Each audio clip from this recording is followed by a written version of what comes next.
আচমকাই পড়ে গেল বলরামের মূর্তি, আঘাত হলেন একাধিক মানুষ। কিভাবে পড়ে গেল এত বছরের পূজিত মূর্তি? তবে কি রুষ্ট হলেন দেবতা, নাকি এটি পৃথিবী ধ্বংসের বর্ষণ? দেখা যাবে যুগ যুগ ধরে পুরীতে পালিত হচ্ছে রথযাত্রা। 44 ফুট উঁচু এবং 14টি চাকা বিশিষ্ট তালোধ্বজ রথে চেপে বলরাম মাসির বাড়ি তথা গুন্ডিচা দেবীর মন্দিরে যান। সাথে থাকেন ভাই জগন্নাথ এবং সুভদ্রা। এই বছরও সেই প্রথম রথযাত্রা, কিন্তু তাতেই গুন্ডিচা দেবীর মন্দিরে পৌঁছতে ঘটে গেল এক ঘটনা। সূত্রের খবর, অতিরিক্ত বৃষ্টির কারণে রথের বেশ কিছু অংশ পিছল হয়ে গিয়েছিল।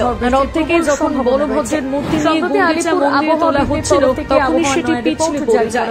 ঘটনায় আহত হয়েছেন কমপক্ষে 9 জন সেবায়। তাদের উদ্ধার করে স্থানীয় হাসপাতালে নিয়ে যাওয়া হয়েছে। পুরীর ইতিহাসে প্রথমবার এই ঘটনা ঘটায় ভীত ভক্তরা। তবে পুরোহিতদের দাবি, এই ঘটনা যে ঘটবে তা যারা আগে থেকেই জানতেন। এমনকি পুরাণে এই ঘটনাকে পৃথিবী ধ্বংসের ইঙ্গিত বলে উল্লেখ করা হয়েছে।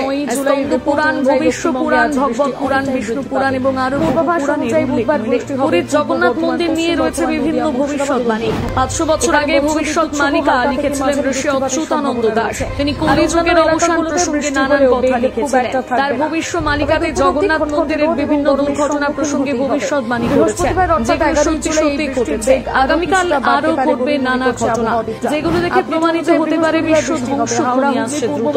ভবিষ্যৎবাণীকাতে উল্লেখ রয়েছে মন্দির চত্বরে ত্রিনয়নে থাকা কাপড়ে আগুন লেগে যাওয়ার ঘটনা। পাপাংশুক একাদশীর দিন জগন্নাথ মন্দিরে অখণ্ড মহাপ্রদীপ জ্বালানো হয়েছিল, কিন্তু হঠাৎ প্রবল বাতাসের কারণে প্রদীপের আগুন ধ্বজায় লেগে গিয়ে অগ্নিকাণ্ড ঘটে যায়। 2020 সালের 19 মার্চ এই মর্মান্তিক দুর্ঘটনা ঘটে যাবে।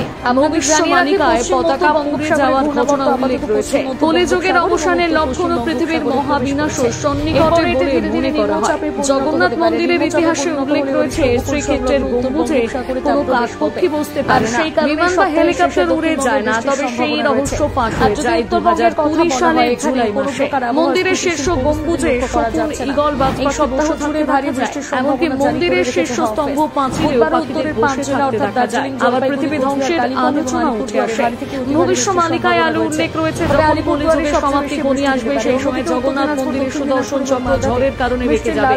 2019 সালে মে মাসে ঘূর্ণিঝড় ফণীর কারণে বিশালাকার সুদর্শন চক্রটি বেঁকে যায়। তারপর থেকে সুদর্শন চক্রকে সংস্কারের চেষ্টা করা হলেও পূর্ববর্তী রূপ ফিরিয়ে আনা সম্ভব হয়নি।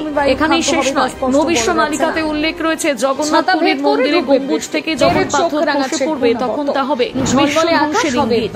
ইতিহাস ঘাঁটলে পাওয়া যায় এমন ঘটনা। 1842 সাল থেকে এখনো পর্যন্ত জগন্নাথ পুরী থেকে প্রায় 15 থেকে 16 বার পাথর খসে পড়েছে। কলিযুগের অবসানের সঙ্গে এই ঘটনাগুলো পৃথিবীর মহাবিনাশের ঘটনা যুক্ত বলে মনে করা হচ্ছে।